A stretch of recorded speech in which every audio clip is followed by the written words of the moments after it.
Korean version of our cinematic Fire and Fury. 생각한대로 작동했으면 좋겠군. 그러게나 말이야. 난 외계 고물 나부랭이 따위에 목을 걸기는 싫다고. 물론 그렇겠지. 하지만 내가 저 물건에 모든 걸 걸었다면 벌써 포기했을 거야. 우리는 서로 믿고 의지했기에.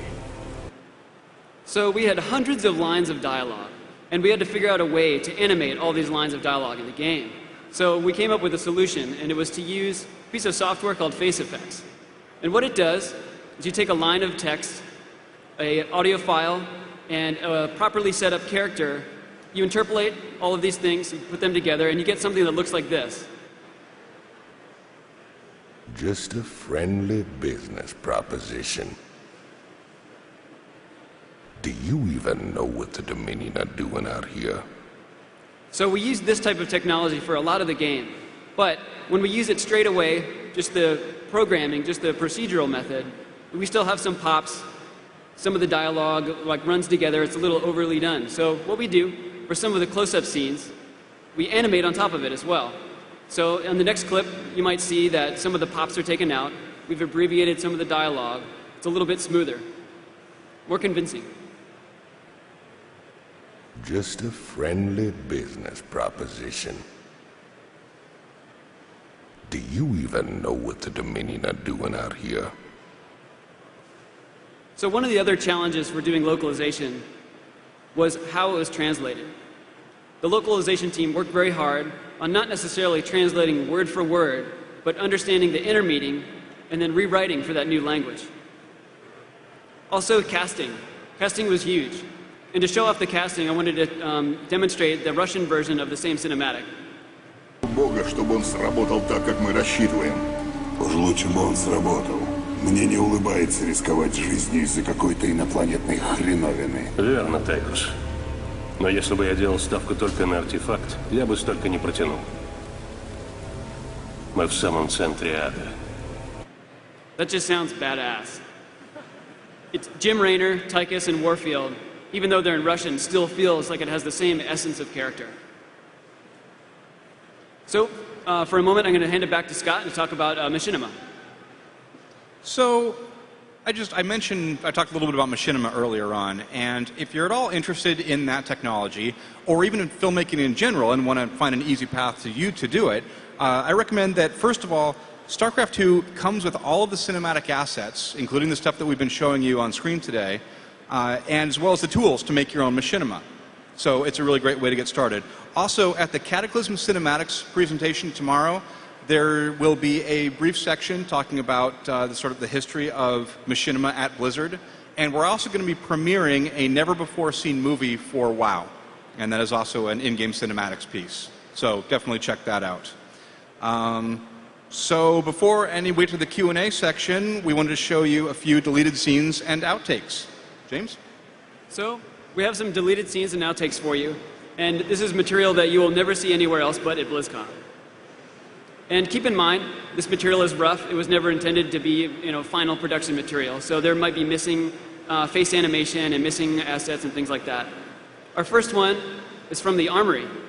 And what you're going to see is the original Armory set in its original form, and this is a story that we decided to take out because it didn't quite flow with how the game was working. So let's check it out.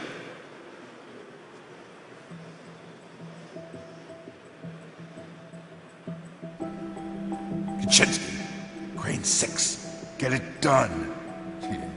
Wasting my damn time. Down here slumming, sir.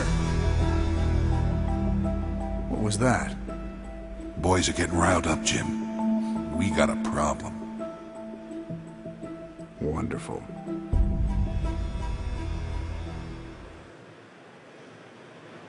This next one is, I guess you would say, the director's cut of a small scene from the cinematic card to play. And see if you can guess why this one was cut. Our rating for this game was T for teen, so we couldn't show this in most countries.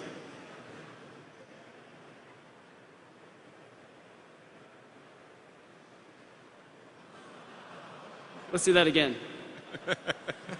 This was cut because Raynor was smoking. One more time. Take special note of the little bit of brain that drops down inside of his armor. Oh yeah, in case you're wondering from that last cinematic, or that last clip, that's why Warfield was flinching during that part, so. Okay, this next one was inspired by this piece of artwork.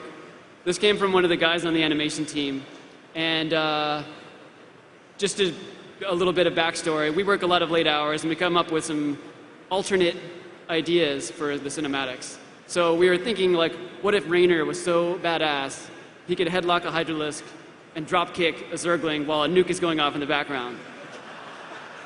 Why not? So this is a clip from the Mars Arabar intro for Raynor, the intro for the first in-game cinematic clip. So let's check out this alternate version. Overdrive. He and his ragtag band of miscreants have instigated open rebellion across 6 separate worlds and stolen vast amounts of Dominion weapons and hardware.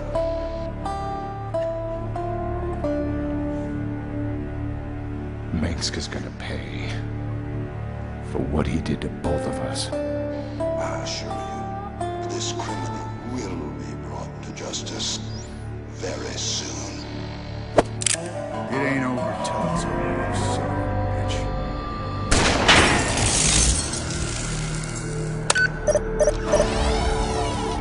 Adjutant, my troops ready yet?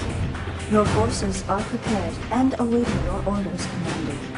Uploading tactical data now. Good. About time we kick this revolution into overdrive.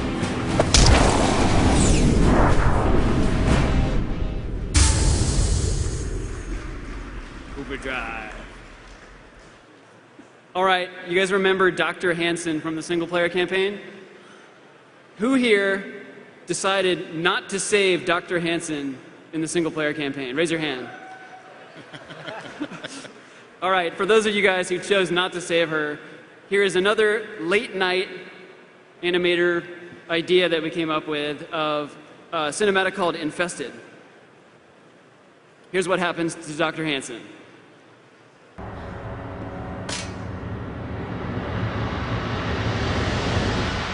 Will you enjoy killing me like you killed my children? You're infested. You're dead already.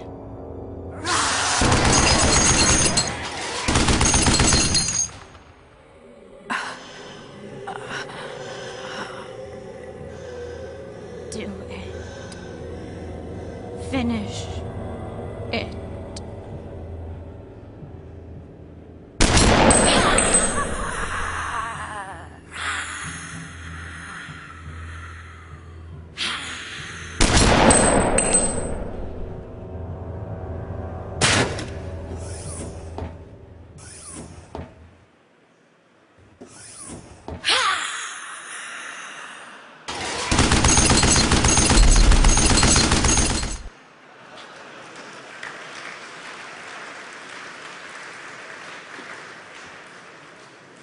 All right, for this next one, I just want to describe a little bit about how the guys on the cinematics team, on the in-game cinematics team, wear many hats.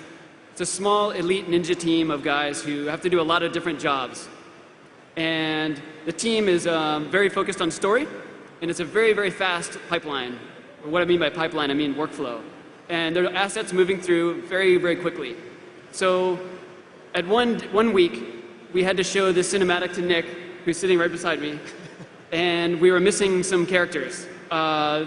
We didn't have models for certain characters yet. We had Valerian, we had Raynor, we had Warfield, but we didn't have Arcturus Manx yet. And we had to show something to Nick. And we were a little worried. So part of being an animator on the team is you have to be very inventive. So here's what we showed Nick without giving any warning in our dailies meeting. Speaking of which, you might particularly enjoy this next step. Valerian, I just received a report. You've taken half the fleet. Care to explain yourself, boy? Father, I am about to accomplish that which you never could. Today, I will defeat the Queen of Blades and secure peace throughout the Dominion. By this act, the people will finally know that I am a worthy successor to you. love your gumption, son, but you're in way over your head. What makes you think you have the experience? He ain't alone, Arcturus. Raynor. I don't know what gutter my son fished you out of, but even you've got to realize that that treacherous bitch cannot be saved. And neither can you. We'll see about that. And when this is over, you and me got a score to settle. I love that you guys spent more time animating the ball than you did Valerian or Raynor. Well, just wanted to say thank you for the in-game